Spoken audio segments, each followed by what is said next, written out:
See, I didn't start dance as a very young boy, at least training. I used to imitate the dances I've seen in the temple festivals or village festivals and come and stand in front of the mirror and imitate those dances. And so there was a fascination even when I was like a 6, 7, 8 years. So I didn't know what it was. So I always wanted to dance. My mother used to do social dance as part of the community practice, and she was passionate about those things. But I was into sports, and until I went to the university, I didn't have actually a chance to properly learn dance. We did some folk dance in school or something like that. So in the university, because I was staying in the hostel, I had some pocket money saved, and I went to evening classes all by myself. And the girls used to watch from the side when I was training with Kalamandalam Shemavati. So I was a solitary one student, and it was quite interesting. Then, after my graduation, I went to Chennai to take up dance full time, in the pretext of learning computer science, because I was very good at studies in school. I was, quite top in the school and won few scholarships. But because I learned dance, Bharatanatyam, which was the readily available form for somebody who wished to dance, I was questioning the content of the art form.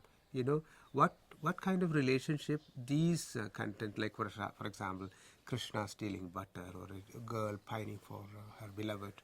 So I was questioning these aspects, but civilizationally or somewhere deep inside me, I was very much connected with the form itself. So semiotic, the connection was very much strong. But in terms of content, I was looking for something more. So I started to explore contemporary expression. I started working with Chandralekha. I started to work with the theatre groups. But all of them were trying to do the training they had in the classical tradition, transplant those kind of vocabulary into a contemporary context, kind of trying to explore contemporary themes. But the language was not fully ready for that. So this prompted me the search actually. And I thought maybe there are wheels already existing. I don't have to rediscover the wheel. Maybe I have to work with the wheel. So that prompted me my journey to London, where I studied at London Contemporary Dance School. Started my career like that.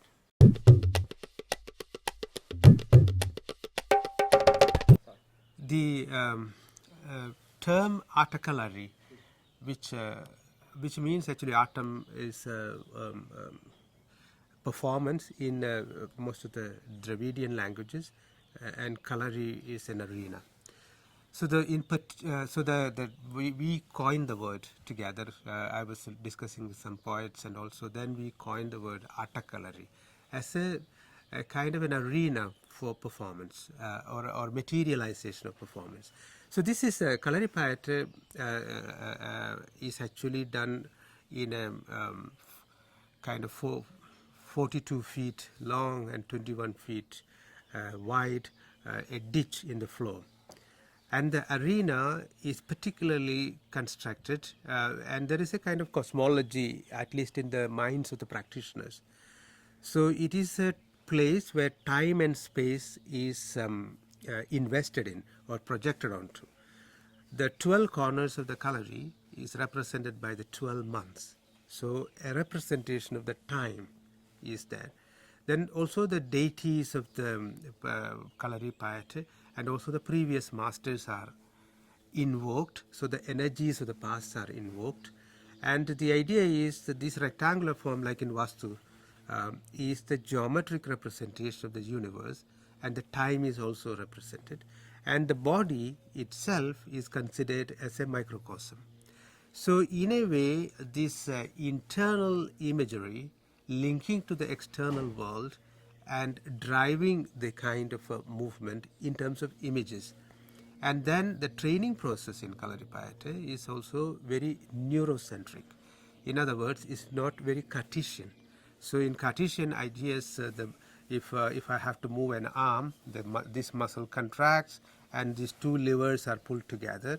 It's a very mechanical ideas of body, whereas in most of the as far as I know, in the Asian martial art or body care systems, is from the ideas of the lower tummy, where the we call it Napi Mula, where the energy is stored. From there, it disseminate or it transmit throughout the body through the nervous system. And in Indian idea of performance, the idea is to also movement body to go beyond the physical contours. So Kalari is actually a microcosm where the body is placed, which is also a microcosm. So this relationship of the interior landscape of the practitioner to the exterior universe, and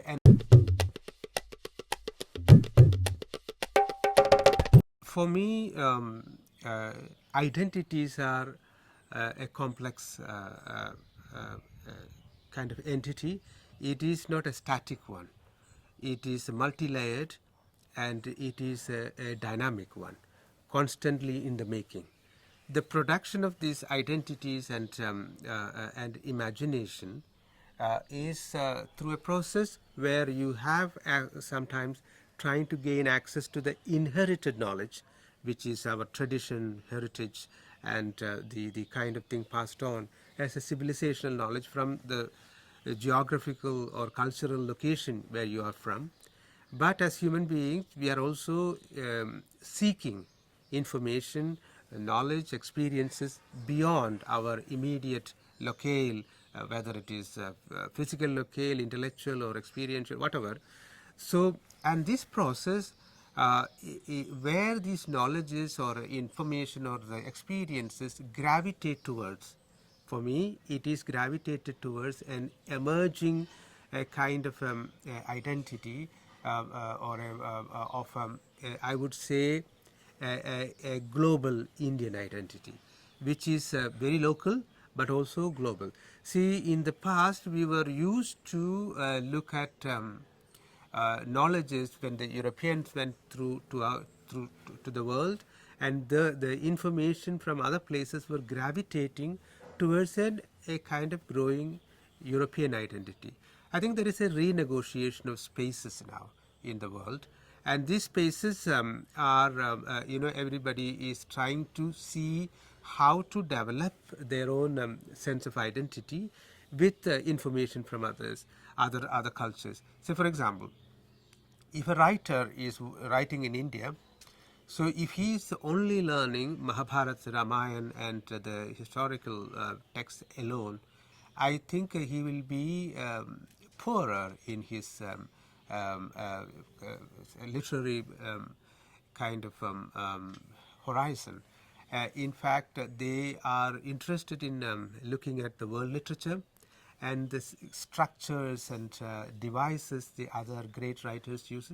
But when it comes to the imagery or the experience, then you have to dig deep down. You don't choose the kind of images from other places. It's like using technology, whether camera or sound devices and things like that, to tell your story. So from that perspective, my kind of idea is, how do I see myself? This was a question from the beginning for me. My relationship to whether Bharatanatyam, Kathakali, or Indian folk forms or martial art, and my contemporary experiences. For me, any art form is a materialization in a particular time in history with a lot of thoughts and experiences and imagination at that point of time. But I'm more interested in the concepts and the principles governing those materialization, and that is very civilizational knowledge for me, a wisdom for me, and whether if I can access those inherited knowledge and then engage with my contemporary life, and whatever comes out of it, whether this could be linked. See, in societies which were colonized, they didn't develop the institutions to process this information, this cultural knowledge. And I think now in people like myself working in India, we kind of occupy a suspended space which is oscillating between the traditional knowledge and the contemporary reality, which is not necessarily curtailed. When I make work in the earlier times, I used to remember some very close friends with whom I am in conversation. And I wanted to, the people I respected, uh, uh, they are primarily thinking kind of individuals who are my friends. I used to think how they would look at something like this, and but nowadays my judge is primarily myself, and I kind of, if I can justify to myself, is the way I look at. But when I go to perform, say for example, I remember my teachers, and they are important as a kind of a source of inspiration. Say for example, my most important person is Dhananjayan, who was my Bharatanatyam teacher. Also, my Kalaripayattu teacher, Vasudevan Gurukul, was also important. Then I did a research project with many artists like Amanur Madhava Chakyar, a great Kudiyattam master, and Kirpadathil Kumaran Narayashan. He is a very great Kathakali exponent who died, but I had strong interaction with him only through that period of doing this research. But it left a huge mark on me, because I think for me he's like Beethoven or Wagner, or like that kind of figure who hold these huge characters in his mind and kind of try to engage with it. And I remember when we were doing research, he was 82 or 84, I think. And but his younger students were getting tired, but he's full energy. Even in the evening after dinner, he would come and talk to us about the framing of what we should do and this thing, and he was excited, and that's so fantastic to see.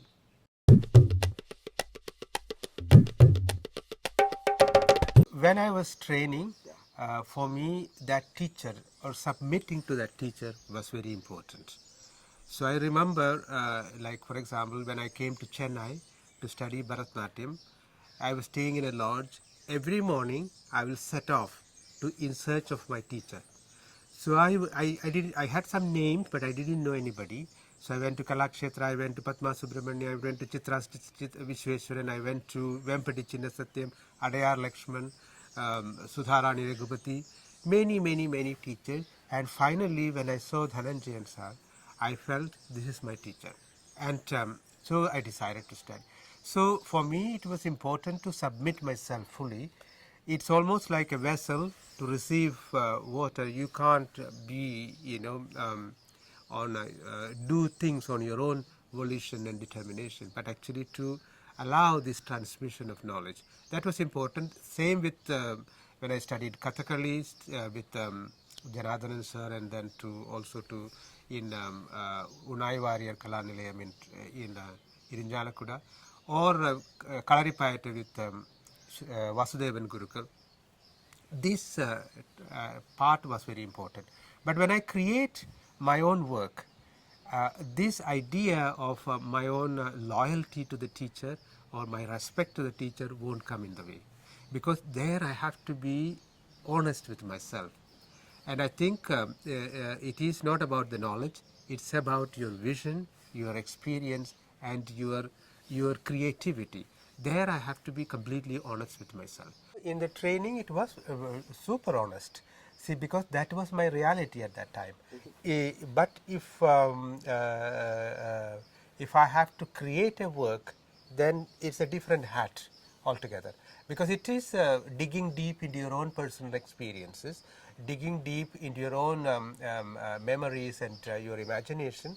And I think there you are the only one. It's a solitary journey. So there your parents are not there, your teachers are not there. They might be in the periphery, but it is there you are confronting with yourself.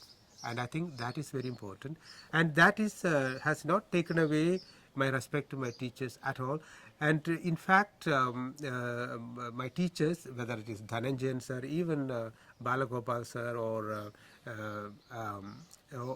Professor Chandrasekhar sir, all of them have come to the performance and congratulated. And it was the greatest recognition I could get. That was very important. And some of my friends, what they say, also very important than anybody else for me. So from that point of view, there was never a conflict. And I have looked at my own personal relationship also from this point of view. So, for example, there are so many uh, unwritten boundaries about human beings, and especially in India, where it related to caste, related to social status, it's related to gender, it's related to languages you speak. And I always, from the beginning, from even when I was a 9, 10-year-old, I have always strived against it. And sometimes you are depicted as mad because you kind of choose something which seemingly looks to others quite mad. But when I look back, I realize I couldn't have chosen any other way. And I'm glad I did that. Always it was not necessarily the easiest path, but there was no other way.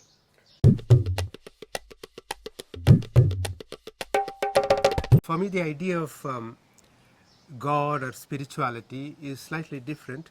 I feel as a performer, as a choreographer, each cell in my body or molecule in my body is related or connected to the larger universe.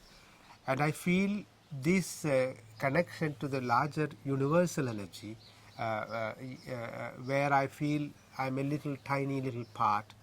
And for me, that spirituality, whether you call it God or whether you call it whatever, energy or whatever, this is very important for me. And I think the material forms of God, whether it is Ganesha or Shiva or Jesus or Muhammad or whoever, is very interesting for me, and I have total respect for that also. From a artistic, cultural point of view. Because if you look at religions and these ideas of God, created huge amount of culture. And for me, this is a human endeavor. And I find it very exciting, very interesting to see. Whether I will completely subscribe to all of these divisions like this, I'm not sure. But I'm very interested in this one. And my own spirituality is this idea of very connecting to a universal energy and very cosmic energy. And I really, sometimes I can even pray in a temple or in a church or other places also. It's not contradictory. But whether I am a staunch believer of one particular religion or another, that is a questionable one.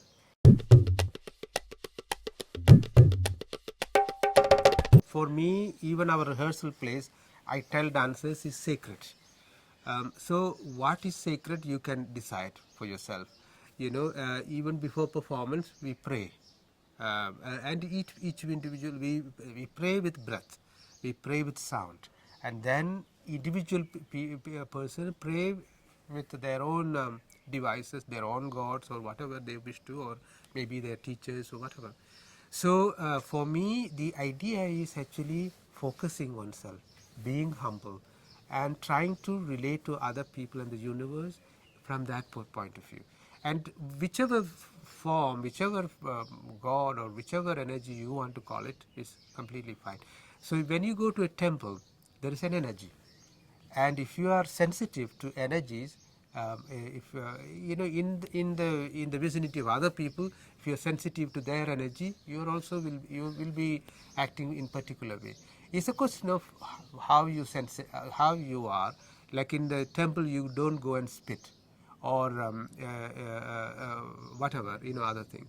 So I think if you go, like people say, these architectures are repositories of memories and repositories of energies. By you project energy onto, even on a stone, becomes a god or an idol.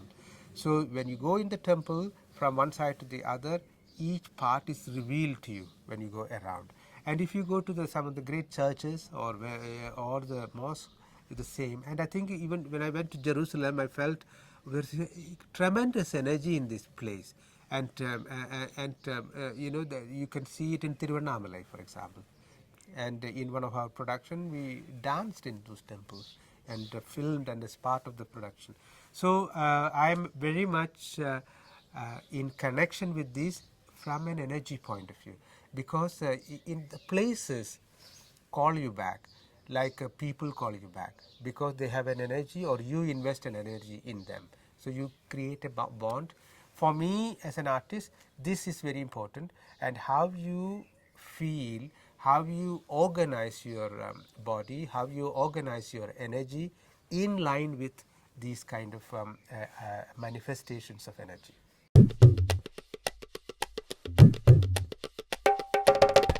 My relationship with the dancers is both of pleasure and pain.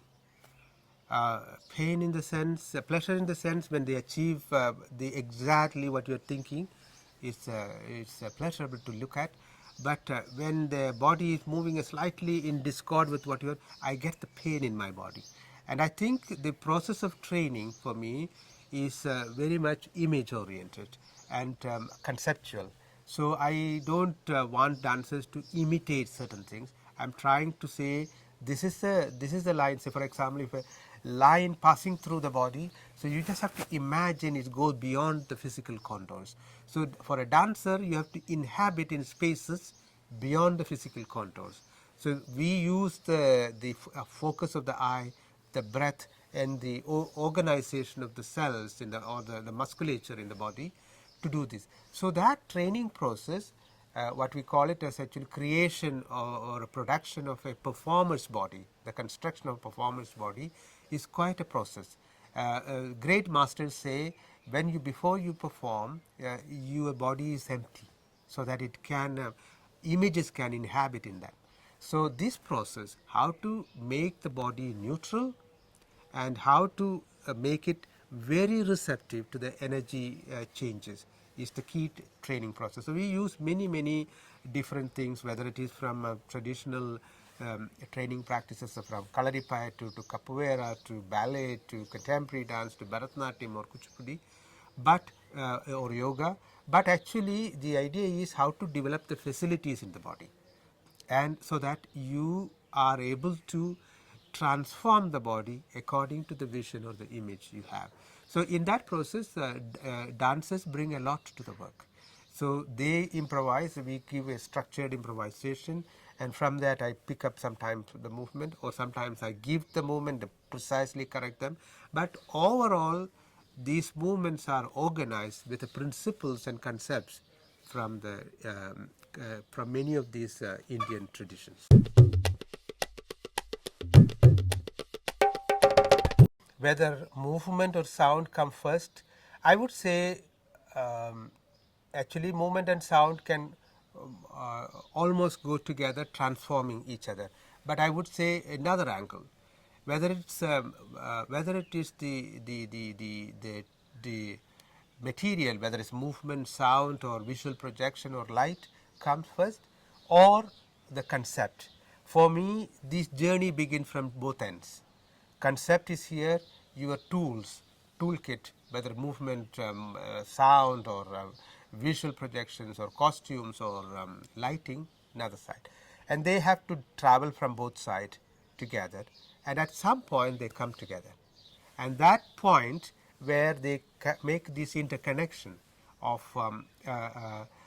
mediating the concept or the idea or the image into the specific language of movement or sound or visuals or costumes and things like that. But that oral and visual language has to merge together, through which you can perceive the concept.